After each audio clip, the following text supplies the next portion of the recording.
From the Portland State University Student Union, we demand the disarmament of all public safety officers.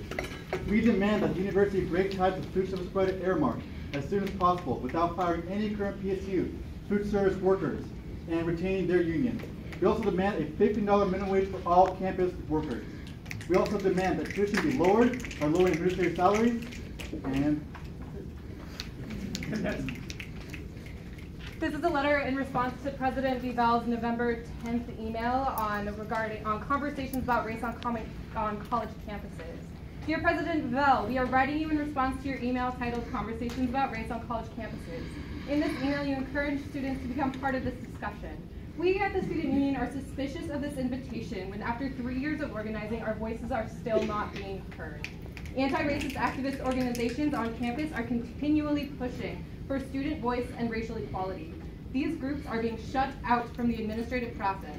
I'm sure you are aware, SUSU is present at most events where we are told student voice can be heard. How are we to believe our opinions are being considered when what we say in public comment at board meetings isn't even in the notes? How are we to know you are listening when you avoid eye contact with us?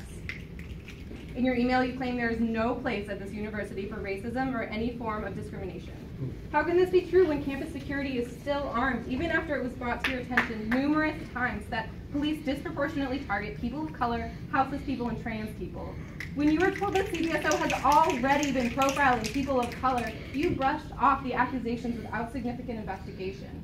When students of color told you they would be afraid for their lives on campus if security was armed, they were met with accusations that they were overreacting. When the Board of Trustees, per your recommendation, voted on armed campus security, all of those who voted against armed security were women of color.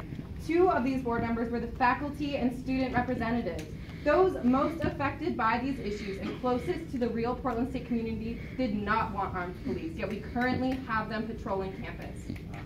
You say you're planning for culturally specific support for students from diverse communities. What support are you planning for when a student of color suffers from police profiling? What is your plan when students have to choose between feeling safe from police and getting their education? What is your plan for support when a student gets murdered by campus police?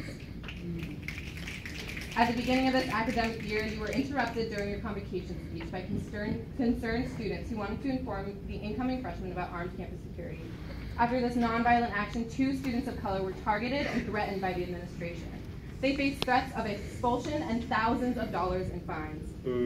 These students of color were the ones to face threats and scare tactics, even though there were many white students participating in the very same action in the very same ways. This seems an awfully lot like discrimination and racism. This administration prioritizes remodeling the School of Business and Administration before finding a suitable building for the School of Gender, Race, and Nation. They prioritize their own salaries over lowering the price of tuition.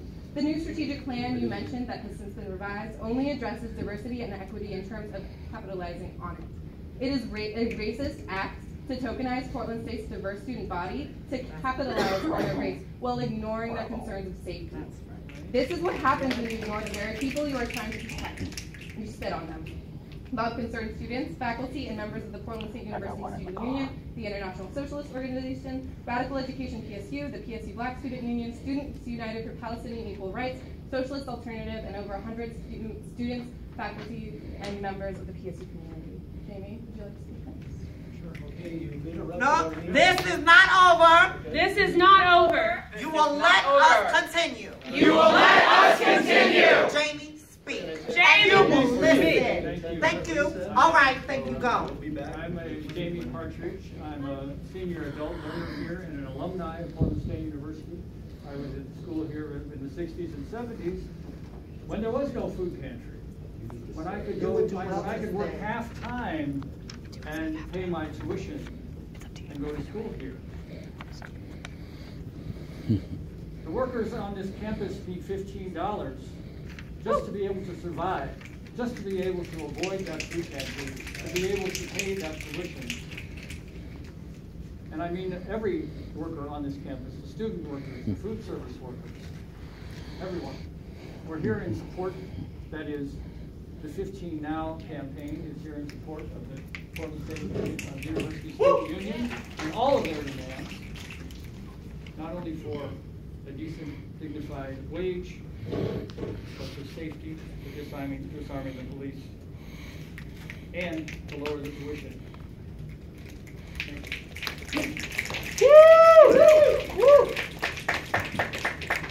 Who's next? Chairman Nickerson, President Bell, members of the board. My name is Jose Padim. I'm faculty in the Department of Sociology.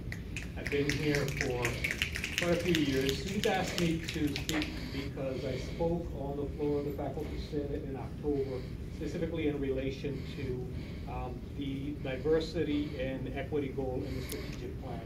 And my colleague Gina Greco already spoke to that. But I spoke from the experience of faculty of color who, from the very first term as an undergraduate student to graduate school, and then at PSU has been hearing the same things over and over again. And I wanted to bring to my colleagues' attention the fact that the type of rhetoric contained in the part of the strategic plan that focuses on equity and diversity, unwittingly, like that global studies course on art history, unwittingly creates a negative climate for students and faculty of color, because we've heard it for too long, and it's do nothing discourse. The first sentence of that plan read, we're focusing on equity. By the second sentence, equity became diversity, and by the third sentence, diversity was declared achieved, and it indicated that we had the most diverse campus in the state, and we should market ourselves like that. That's right.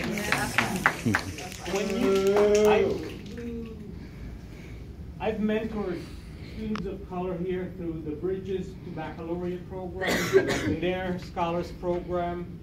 That's volunteer work. When the Oregon Council for Hispanic Advancement went under, and there was an Oregon Leadership Institute that mentored middle school students, high school students, and college students were the mentors, it went under. They called PSU. I said, sure, we'll do it. For 3 years, 19 schools in Portland Public Schools. I paid my dues here, okay? I'm not a Johnny-come-lately, but we want real results. When you say equity, we need to have a plan that identifies which inequities we're addressing. And then set targets. What are those inequities going to look like 2 years from now, 5 years from now? What's Portland State's contribution to closing a racial or ethnic gap in our metro region and the state and so on? Measurable goals, not let's market ourselves. That's offensive. In this day and age, sociologists who study kind of the mystery that we have racial disparities in a society where no one is racist anymore have found that the reason this persists is a phenomenon that we're calling colorblind racism, which is habits of thinking and talking that aren't explicitly racial, but that well-meaning people engage in, but contribute more to the problem than to the solution.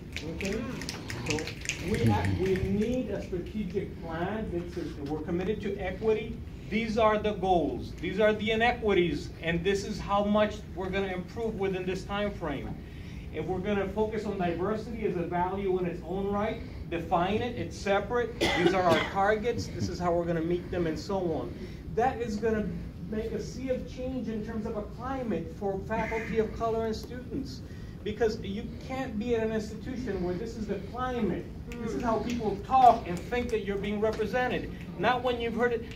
What these students are doing, I had to do when I was an undergraduate. The same thing. Nothing has changed. My daughter is marching at another campus right now. And she's probably going to need mental health support at the end of the term because of the strain being a student of color.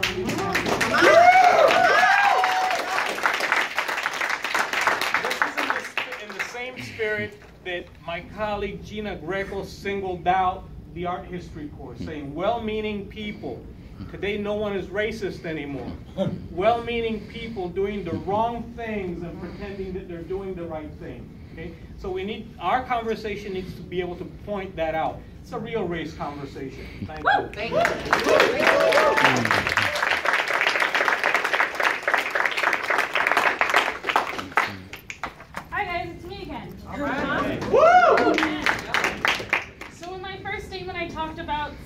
background history about why it is dangerous and ridiculous that the dance program is trying to be defunded and possibly disbanded. And now I'm going to talk about how outrageous it is and how angry we are because of this.